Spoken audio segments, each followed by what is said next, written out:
Good morning, y'all. It's Monday, so that means Motivation Monday. Woo! Today's subject is going to be failure. And how does failure go into a motivation video? Well, you'll find out. Stay tuned.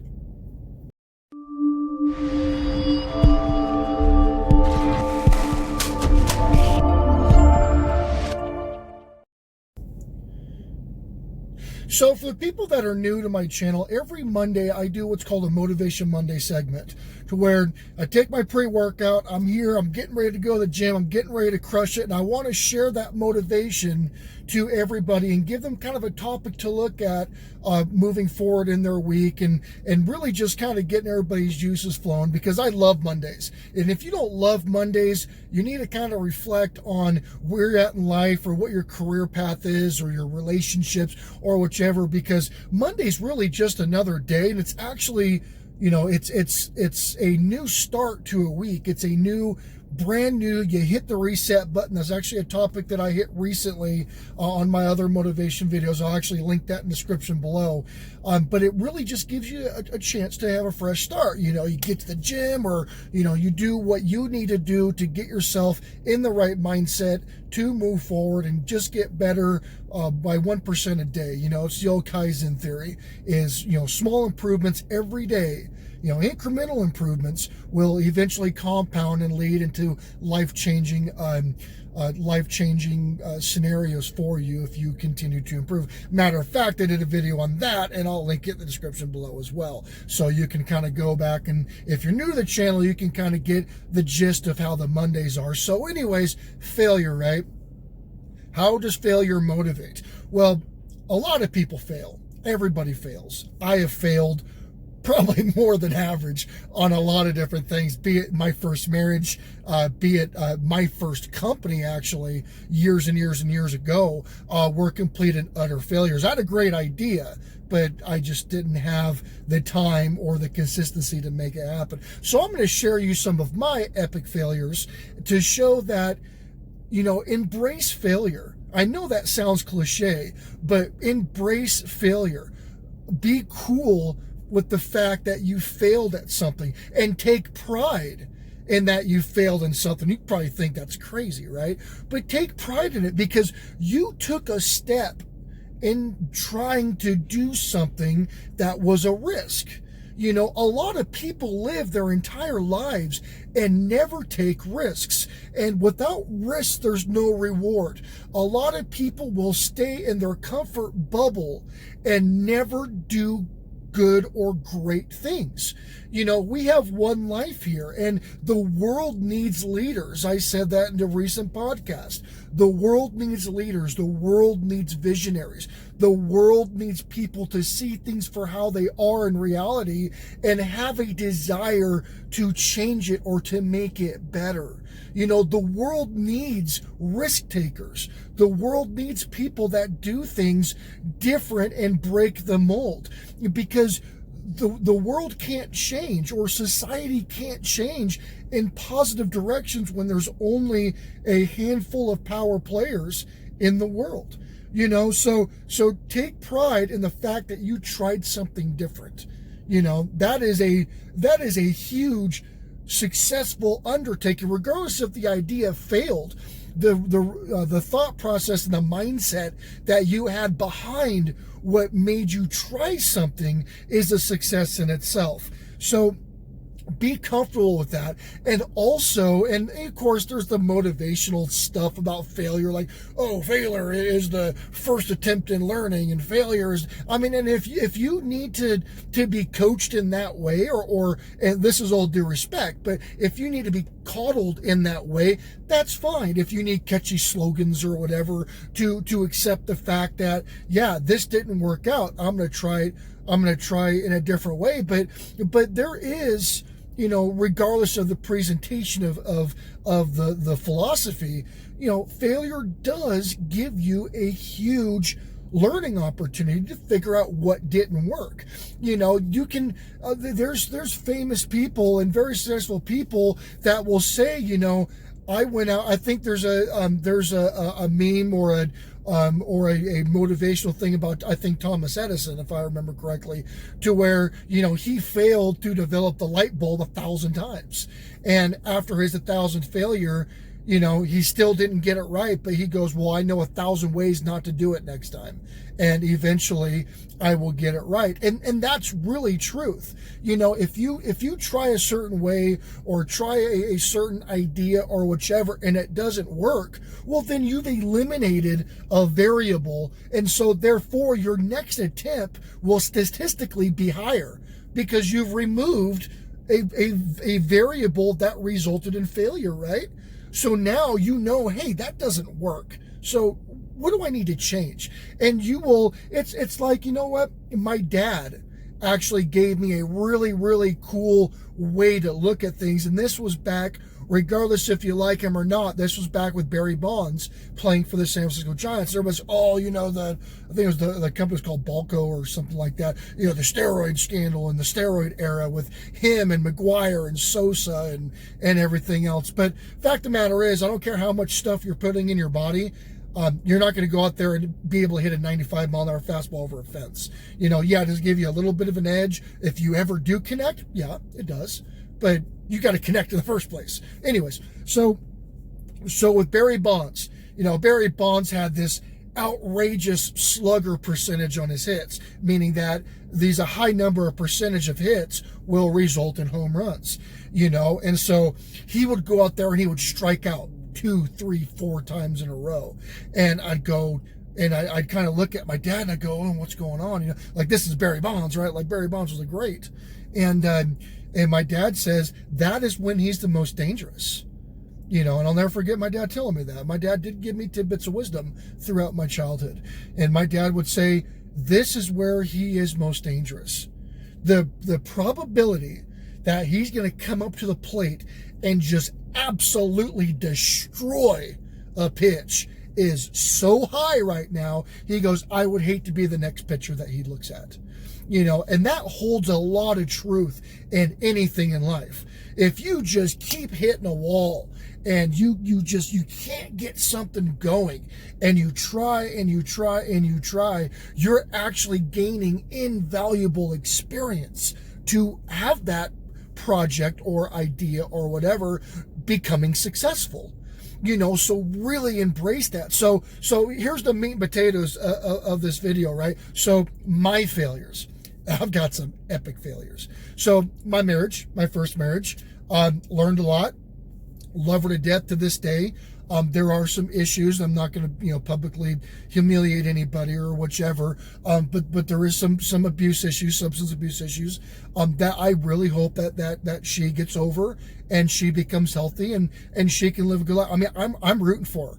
I root for her. Matter of fact, my wife now, who knows her, is rooting for her as well. Like, we want her to get healthy and to move on and to have a great life. And so I really, really wish the best for her. And I don't wish any ill will on her at all. But that was a big failure on my end because, there was a lot of time and money and emotion that was tied into that for many, many, many years.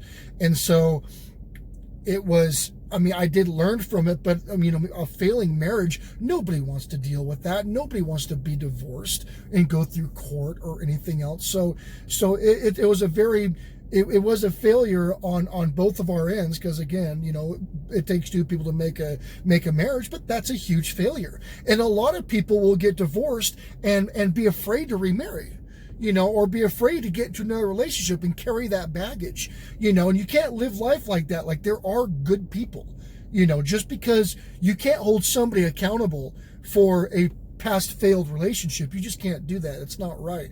People deserve a fair shot and a fair chance. Everybody is an individual. So that's one big failure of mine. Another big failure, this actually happened a couple of years ago, was that I bought an arena football team. Well, I take that back. I bought into partnership with an arena football team in Nebraska. It was called the Kearney Hawks. And there was some there was some culture issues between myself and the other owner, and I ended up going in very heavily on the finance side. Promised different things, and it was kind of my first experience with a legitimate partnership of that magnitude. That was a 50-50 splits of ownership, and that turned into be, I probably lost anywhere between $80,000 to $100,000 buying that. The league folded. There were some player issues, some discipline issues. It was just an all-around bad experience. So that was a big loss, and that was a cash loss. I didn't use or leverage anything. That was straight money from me to try to get this thing going, and it resulted in an epic failure. But I did communicate and meet some decent people. I had an opportunity for a great piece of real estate out there that we're going to resell and make about, make a good amount of money off of it. So if I wasn't in that area in the first place, these other opportunities wouldn't have presented themselves. And I actually got presented a great opportunity to partner with another company, a very good company, and him and I get along very well. And so he actually became one of my business clients, and so that is a relationship that would have never existed if I never went out there. So I actually pretty much about broke even with that epic failure of that arena football team, and then the networking. And I mean, of course, you want everything to be successful, and then I would have made double what I lost. But again, I learned certain personalities and traits and things to look at. I learned a lot about the industry, and I'll probably get back into the industry in Texas in a couple of years and just make my own team. So that's one of my bucket list things that I'm going to do. So that, again, was almost a 6-figure loss, so that was an epic failure. And then years ago, I tried to develop an online business community called IESNet, the Internet Entrepreneur Strategies Network. And so I put a bunch of time and focus on trying to brand and trying to get something going. However, at that time, when I was younger, I had business philosophy I was familiar with, but I didn't have any kind of track record to show anybody. And so it was a very hard sell to try to create a business network when you don't really have a lot of business yourself.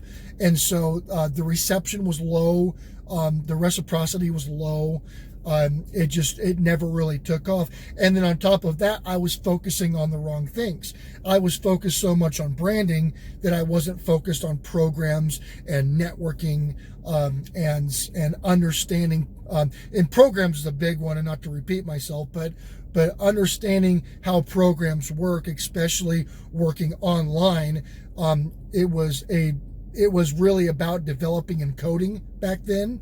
And it's a lot easier now with visual interface and everything. So I lacked the experience, and I lacked the knowledge to be able to successfully launch that back then. And now I took some of the ideologies from back then, and then with my business consulting and managing now, I was actually able to implement some of the theories and some of the ideas that I had so long ago and incorporate it now into a successful business model.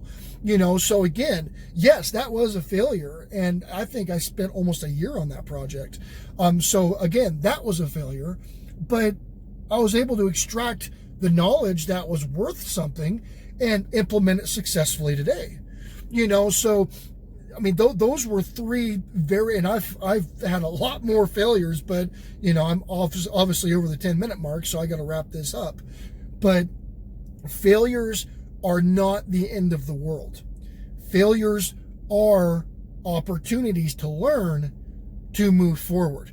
Every failure, there are still great bits of knowledge that money just cannot buy. I mean, obviously, yeah, following guides, following, legitimate gurus or legitimate consultants, people that have done well, angel investors, people that have been in the game for a while, with their guidance and with their wisdom, you can avoid a lot of common pitfalls and traps and high failure scenarios.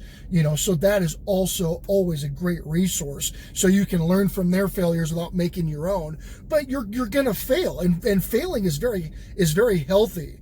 The problem is that you cannot have such a fragile or large and inflated ego that you will never do anything, because if you fail and people see you fail, all of a sudden your fragile ego is gonna be gone away, and people are gonna make fun of you, and and the people that do that, and people will do that, if you announce that you have failed, people are like, oh, I told you so, or oh, you should have known better, the vast majority, if not all, of those people that will talk to you in that manner after you've gone public with something and it has just been an epic explosion of failure, those kinds of people almost always, if not always, will never amount to anything in their lives besides being a worker bee. And that's what they do. And they live and if you want to be average, there's nothing wrong about being average. But if everybody is average, what direction is society and the world going to take? Like, if everybody just wants to be average, everything stops. Development of new technology stops. New business models stops. If you are concerned about corporate greed, corporate manipulation, if you feel that taxation's out of control, and if you feel that changes need to be made on the private side, the government side, whichever, you need to be the change. Because if everybody goes to being average and everybody goes to being just sheep and victims of circumstance, which is what you'll do. I mean, you're not going to like it, but if you're not going to change anything, you just want to be average, there's going to be no change at all. So if you feel that the world can benefit in certain things and certain things are not how it should be, you need to be the change. You got to take accountability and go out there and try to fix things, or try to introduce something better. That's what it's about. And it comes down to us as business people, as visionaries, as politics, going in the political realm. It's really up to you, because with the people making money, there's a lot of companies and a lot of politicians that are very comfortable where they're at. And so if you're not going to change, they're just going to keep continuing what they're doing. And I'm not saying old companies are bad. There's great companies out there. There's amazing companies out there. There's also other companies that are what they are. So if there's a gap in the market, and if you see a need and a need is not being filled, there's an opportunity for a successful business model. So again, it's up to you. So this video went way over time, but this is a really juicy subject, and I really hope a lot of people got something out of this. I've also got some huge announcements this week. I can't wait to have you join me. I'm getting ready to hit about 350 subscribers, and the new website build is up, I've got a couple other programs that are launching. I've incorporated with some other great creators, and so I'm really upping my live streaming starting this week, and guest appearances, and things are really going very well. And so I thank you all for being here on my journey, and we will continue on. So I got to go crush some weights. Again, thank you so much for being here with me, and I will catch you all later.